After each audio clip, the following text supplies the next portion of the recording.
Bonjour à tous. Alors aujourd'hui, juste pour une petite lecture au sujet de JP Morgan.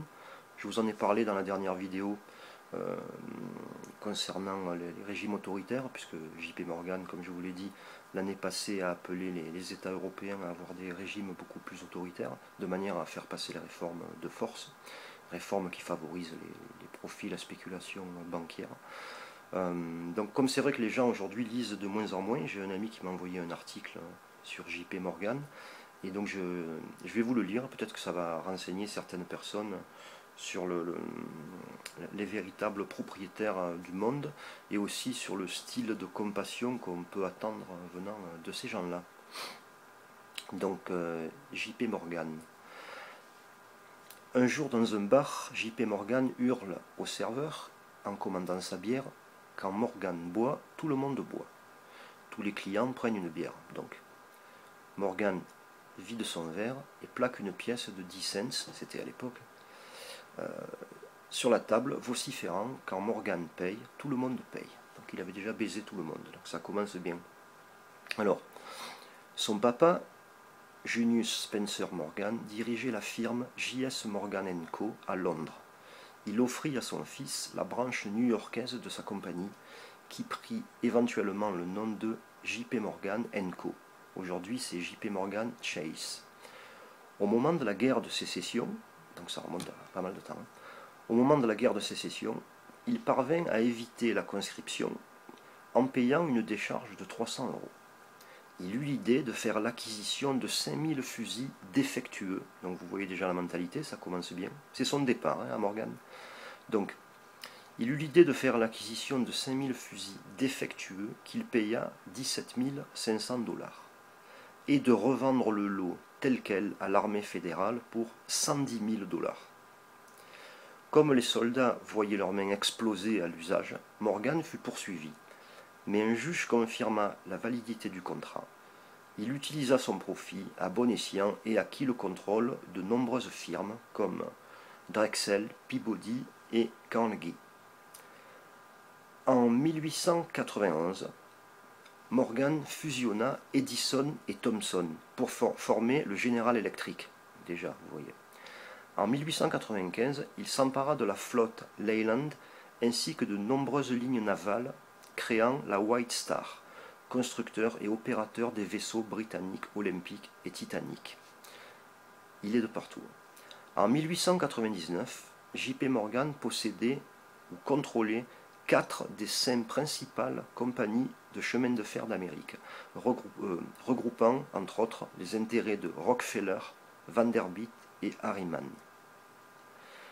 On n'est qu'en 1899, on n'a même pas attaqué le XXe siècle. Un épisode m'a toujours fait rigoler, c'est l'auteur qui dit ça. En 1900, Morgan finance les recherches de Nikola Tesla, le véritable inventeur de la radio, un génie scientifique aujourd'hui méconnu, à qui l'on doit notamment le courant alternatif, la distribution polyphase et le moteur AC, ainsi que de fortes contributions à la cybernétique, au contrôle à distance, au radar, à l'informatique, à la balistique, à l'aéronautique. Il invente le décollage vertical dans les années 20, déjà, vous voyez. À la navigation aussi, il invente le propulseur sans hélice et la physique nucléaire. Lorsque Tesla, débordant d'enthousiasme, montre à Morgan, donc son bienfaiteur, qu'il a réussi à créer un système qui permettait la distribution gratuite d'électricité sans fil ni câble sur toute la planète, le gros JP Morgan se gratte. Il ne voit absolument pas le profit à tirer d'une telle connerie. Il coupe les vivres à Tesla. En 1904, JP Morgan fondit 9 aciéries en une seule et monstrueuse United States Steel Corporation, la première entreprise du monde à posséder des actifs d'1 milliard, c'est en 1912. En 1912, le comité Peugeot, chargé d'enquêter sur les activités douteuses des banques américaines, évalua que les 3 groupes de JP Morgan contrôlaient JP Morgan & Co., First National et National City Bank, possédaient une somme de 22 trillions de dollars, l'équivalent de toutes les possessions et ressources publiques, personnelles et privées des 22 États à l'ouest du Mississippi. On est en 1912. En 1913, JP Morgan réussit un de ses plus grands coups. Après avoir placé son homme à la tête du pays, Woodrow Wilson, président des États-Unis, il fait créer par un de ses associés, le sénateur Nelson Aldrich, une entité carrément diabolique, la Federal Reserve Bank, la Fed. Essentiellement, il s'agit d'une entreprise privée. Alors ça, c'est très important parce que la majorité des gens pensent que la Fed, c'est une banque d'État comme la Banque de France, par exemple. Alors que la Fed, c'est une entreprise privée qui est localisée aux États-Unis. Donc le terrain de jeu est le monde entier, mais l'otage, le larbin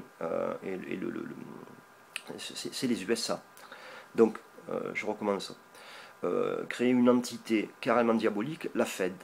Essentiellement, il s'agit d'une entreprise privée, propriété de quelques grands trusts bancaires, dont le sien, et détenant le pouvoir d'imprimer, distribuer, contrôler, restreindre ou accroître la circulation des devises des États-Unis. Donc ça, c'est très très très important.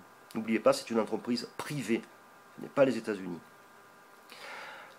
Autrement dit, ce petit groupe pourrait, s'il était retors et malhonnête, savoir d'avance quand se produiront certaines récessions, inflations ou crises bancaires, boursières. Au-delà de cela, il leur revient d'émettre la monnaie qu'ils louent ensuite au gouvernement américain contre intérêt à profit. Donc voilà, ça c'est très important pour la Fed. Vous voyez que ce n'est pas comme la Banque de France, c'est une entreprise privée qui imprime la monnaie, la loue, la donne au gouvernement américain, donc sous intérêt, contre intérêt et profit. JP Morgan mourut cette année-là au cours d'un voyage en Italie et ne vit jamais se réaliser le second de ses deux chefs-d'œuvre. C'est quoi? La guerre de 14-18. On la doit à JP Morgan. Son fils Junior hérita de la majeure partie de sa fortune. Donc, maintenant on passe à John Pierpont Morgan Jr., le fils. JP Morgan Jr. aimait se vanter d'être le digne descendant du pirate Henry Morgan. Il baptisa son yacht personnel, le Corsair, et y faisait flotter le Jolly Roger, le crâne au tibia croisé, au-dessus du Star and Stripe. Il nomma un de ses fils Junior Spencer, du nom de son grand-père, et l'autre Henry. En août 1914, Morgan Jr. signa un contrat avec Bank of England, lui assurant le monopole de l'émission des obligations de guerre de l'Angleterre et de la France. Tel un devin, il avait fait en sorte que ces firmes investissent massivement dans la fabrication d'armes dont il détenait maintenant l'exclusivité de l'approvisionnement aux alliés de l'entente cordiale, la France et l'Angleterre. C'est JP Morgan qui approvisionne la France et l'Angleterre pour les armes en 14-18. Alors, ces banques prêtèrent 12 millions à la Russie et 50 millions à la France pour leur permettre d'acheter des armes, les siennes. D'accord? Vous voyez le truc. Hein? La totalité des munitions états-uniennes et britanniques achetées durant la Première Guerre mondiale furent manufacturées par les compagnies JP Morgan. En cours de conflit, Morgan organisa un groupe de 2200 banques et prêta 500 millions supplémentaires au gouvernement allié, qu'ils s'empressèrent de lui retourner le chèque pour étancher leur soif d'acier, d'explosifs, de plomb et de machines. Donc, vous avez vu le système. C'est lui qui donne l'argent pour que vous lui achetiez. Et il prête à intérêt, bien entendu. Donc, c'est diabolique. En 1920, donc la guerre est finie, le président du conseil de W.A. Harriman & Co., un certain George Herbert Walker, arrangea une fusion monstre entre son entreprise et Morton & Co., devanture de Guaranty Trust & Co., elle-même un vestibule de JP Morgan. Il est encore là.